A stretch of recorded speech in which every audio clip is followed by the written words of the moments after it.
নমস্কার, স্পটার নিউজে আপনাদের স্বাগত। মোহনবাগান এবং উড়িষ্যা এফসির খেলা শেষ হয়েছে। এই মুহূর্তে আমরা আছি দেবাশিস মুখার্জির সঙ্গে কসবার বাড়িতে। দেবাশিস দা, আজকে দিনটা মোহনবাগানের ভালো গেল না। সূচনায় 3 মিনিটে এগিয়ে গিয়েও শেষ পর্যন্ত হারতে হয়েছে। নিজেদের কাজটা অনেক কঠিন হয়ে গেল, যদিও ঘরের মাঠে খেলা আগামী রবিবার। পুরো ম্যাচটা তুমি দেখেছো। সেন্ট্রাল এক্সাইজ তাঁবুতে তোমার সাথে কথা হচ্ছিল, তুমি তাড়াতাড়ি চলে এলে সেখান থেকে ম্যাচটা ভালো করে দেখার জন্য। কীভাবে বিশ্লেষণ করবে আজকে এই মোহনবাগানের পারফরমেন্স?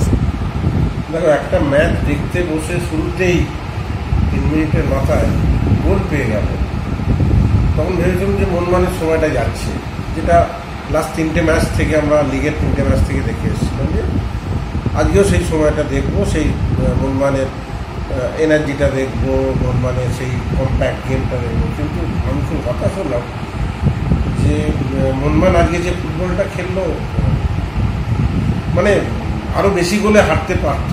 কপাল ভালো, 1-0 মোহনবাগান লিড নেওয়ার পর তারপরে 10-15 মিনিট যেভাবে ওরা প্রেশার দিয়েছিল, মনে ছিল ডিফেন্স বলে কিছু নেই, মাঝমাঠ বলে কিছু নেই। এবং যে গোল দুটো হলো, ফার্স্ট গোলটা কর্নার থেকে, সেকেন্ড গোলটা, দুটোই ডিফেন্সিভ ল্যাপস, ডিফেন্সিভ মানে অর্গানাইজেশনের ভীষণ অভাব দেখছি। আমি ঠিক মানে আমার একটু অবাক লাগছে যে ফাবাসের মতো একজন কোচ থাকা সত্ত্বেও এই জিনিসগুলো বারবার কেন করছে। এইটা আজকে নতুন নয় যে ডিফেন্স ওরিয়েন্টেশনে কিছু গণ্ডগোল হচ্ছে, এটা আজকে নতুন নয়। বেশ কয়েকটা ম্যাচে আমরা লিগ থেকে দেখে আসছি ডিফেন্স নিয়ে প্রবলেম হচ্ছে। কিন্তু আমি আগেও আলোচনা করেছিলাম যে 3টে ডিফেন্স আমার মনে হচ্ছে না ঠিক হচ্ছে। কেন, এদের যা কোয়ালিটি, আনোয়ার, এই ফরেনার এবং হেক্টর এবং তোমার সুভাশিস, তাদের 3টে ডিফেন্স নিয়ে খেলাটা রিস্ক হয়ে যাচ্ছে। প্রত্যেক টিমে দেখো ডিফেন্স কম্প্যাক্ট রেখে খেলছে, 4টে রাখছে, 5টা রাখছে, একটা উজ্জ্বল রাখছে, এখানে 3টে রাখছে। আমি মেনে নিচ্ছি তুমি সামনের 4টে কি হাফ বা 5টা হাফ রাখছো, সেখান থেকে নিচে আসবে। তুমি যদি ওপরের প্লেয়ারগুলোকে বারবার নিচে নাও, আজকে মন্দিরকে দেখলাম নিচে এসে খেলছে, দিমিত্রিকে দেখলাম নিচে এসে বল নিচ্ছে, তাহলে গোলটা কে করবে? লিস্টান কোলাসে কবে গোল করবে কেউ জানে না। আজকে যথারীতি পুরো পারফরমেন্স দেখলাম, সেই পা থেকে বল বেরিয়ে যাচ্ছে, হাফ গ্রাউন্ড থেকে গোলে শট মেরে দিচ্ছে, যে বলটা পাস খেলা যায় সেটা দূর থেকে আননেসেসারি শট মেরে দিচ্ছে। তো এতদিন খেলছে, এত এক্সপিরিয়েন্স, এত ম্যাচ দেখছে, তাহলে তাদের থেকে এইগুলো কী করে এক্সপেক্ট করা যায়? আমি একটু হতাশ, এই পারফরমেন্সে ভীষণ হতাশ। প্লাস আমি বলবো দীপক টাংরিকে আগে নামানো উচিত। জনি কাউকে, সূর্যবংশী ঠিক আছে খেলেছে, কিন্তু দীপক টাংরি হচ্ছে অনেক বেশি এক্সপিরিয়েন্স প্লেয়ার এবং মাঝমাঠটা লড়াই করে। দীপক টাংরিকে প্রথম থেকে খেলেন ভালো হতো। জনি কাউকে এখনও ফিট নয়, বারবার বলছি জনি কাউকে এই টিমের জন্য এখনও ফিট নয়। এবং তাপমাত্রা জনিত যে তাপপ্রবাহ চলছে, তাতে বোধহয় জনি কাউকে আরও বেশি প্রেসারে পড়ে যাচ্ছে। মানে ওকে নেক্সট ম্যাচটা কলকাতায় সেই একই অবস্থা হবে, তখনও সেই 42 থেকে 45-এর মধ্যে টেম্পারেচার থাকবে। খেলা কিন্তু জনি কাউকের পক্ষে মাঠকে আবাসকে নতুন, বিশেষ করে ও ঠান্ডা দেশের প্লেয়ার, সবাই খেলতে অসুবিধা হচ্ছে। খুব স্বাভাবিক, কারণ এই গরমটা আমরা কেউ, প্রথমত এই গরমে ফুটবল খেলা উচিত নয়, হয় না, আমরা জোর করে খেলাচ্ছি। তো সেখানে এই প্রোটেকশনগুলো নিতে হবে, কিছু করার নেই। তোমাকে যে পারবে তাকে রাখতে হবে, যে পারবে না তাকে সরিয়ে দিতে হবে। তোমাকে সেইভাবে মাঝমাঠটাকে কন্ট্রোল করতে হবে।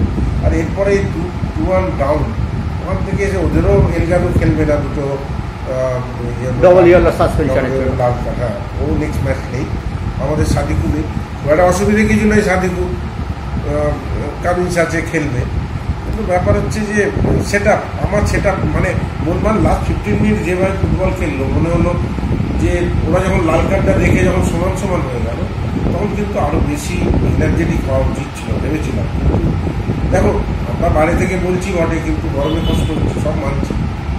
খেলায় টেম্পারেচারে 90 মিনিটস খেলা ভেরি ডিফিকাল্ট, কিন্তু তাহলে বেসিক জিনিসগুলো তো ঠিক হবে। পাসিংটা, রিসিভিংটা, বল নিয়ে রানিং করা, এই টাচটা, এইগুলো কেন ভুল হচ্ছে?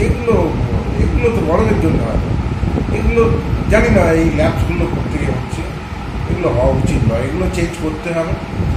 আর 2-3 দিন হাতে আছে, আজকে তো টিউসডে, কালকে ট্রাভেল ডে আছে, পরশু দিন প্র্যাকটিস, থার্সডে ফ্রাইডে রেস্টের ওপরই যাবে, স্যাটারডে প্র্যাকটিস, রবিবার খেলা।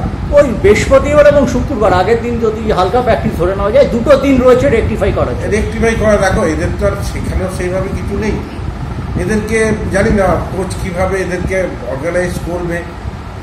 না, আমার সাথে আশ্চর্য লাগলো যে এই যে হেক্টরের মতো স্লো স্টপার আনোয়ার শেপে নেই, শুভাশিসকেও সবসময় ভরসা করা যাচ্ছে না, সেখানে আশিস রায় ছিল, হোয়াই নট 4-4-2? আমরা তো সবসময় সব সময় আমি বলে আসছি মোহনবাগানের যা টিমের শেপ এই মুহূর্তে তাদের 4-4-2 হচ্ছে সবচেয়ে ভালো মানে ফরম্যাট হতে পারে। সেখানে আশিস রায়কে কেন খেলাচ্ছে না? আশিস রায় ওপরে যথেষ্ট অ্যাটাকে যায়, ডান দিক দিয়ে প্রচুর ওভারল্যাপে যায়, আশিস রায়কে কেন খেলাচ্ছে না বুঝতে পারছি না। এটা আবাসের ব্যাপার। আমাদের দেখো, আমাদের চিন্তাভাবনার চেয়ে আবাস নিশ্চয়ই বরেণ্য কোচ, খুবই জনপ্রিয় মোহনবাগান সমর্থকদের কাছে, কিন্তু আজকে প্রেশারের মধ্যে আমি ভুল করতে দেখলাম, যেটা ফার্স্ট হাফে ইয়েলো কনসিড করেছিল সাদিকু, এবং ওর একটা কার্ড দেখার অভ্যেস আছে, ওকে প্রোটেক্ট করার জন্য কিন্তু হাফ টাইমে তুলে নিতে পারতো কামিংসের মতো প্লেয়ার যখন রয়েছে। এটা আমরা দেখলাম, এটা হওয়া উচিত। আমি জানি না, যেদিন খারাপ সময় যায় সেদিন হয়তো সবই খারাপ হয়, টিমের পারফরমেন্স খারাপ, ডিসিশনও খারাপ, ভুল ডিসিশনও হতে পারে, একদিন ব্যাট ডে যেতেই পারে। তবে এগুলো কিছু কিছু জিনিস চেঞ্জ করতেই হবে মোহনবাগানকে, নাহলে কিন্তু মোহনবাগানের সেকেন্ড লেগে মোহনবাগানে কিন্তু অনিরুদ্ধ থাপা এবং সূর্যবংশী, অভিষেক সূর্যবংশী অতীতে হয়তো তারা ভালো খেলেছে, কিন্তু আজকেও তারা খেলতে পারেনি। জাহুর কাছে তার পুরো মাঝমাঠের নিয়ন্ত্রণটা জাহুর কাছে, মাঝমাঠ বলে মোহনবাগানে কিচ্ছু ছিল না, এটা চিন্তা করতেই হবে। আর গোল করার কে আছে? দিমিত্রি আছে, মনবীর আছে, টু সাম এক্সটেন্ট কোলাসো। কিন্তু সেই দিমিত্রি মনবীর যদি নিচে নেমে আসে, এসে যদি বল নিয়ে যায়, তাহলে গোলটা কে করবে? মাঝমাঠটাকে তোমায় কম্প্যাক্ট করতেই হবে, যেখান থেকে ফাইনাল পাস একজন বাড়াতে পারবে, যেটা হুগো বুমোস ছিল। আজকে হুগো বুমোস নেই, এবং আজকে সাহালকেও ব্যবহার করা হলো না। সাহালকে খেলানো হলো না। সাহাল যদি ফিট হয়ে আসে, কিছুক্ষণ তাকে ট্রাই করা যেতে পারতো। এখন 5টা অপশন আছে, কিন্তু সাহালের আমি মনে হচ্ছে না সাহাল ঠিক আছে, তাহলে সাহালকে খেলানো একেবারে তুমি ঠিক জায়গায় ধরেছো। খেলাতো আমার মনে হচ্ছে না, এদের যা খবর আসছে তাতে সাহাল এখনো ঠিক নয়। তাহলে সাহাল যখন নেই, তখন এদের মধ্যে ঠিক করতে হবে, কিছু করার নেই।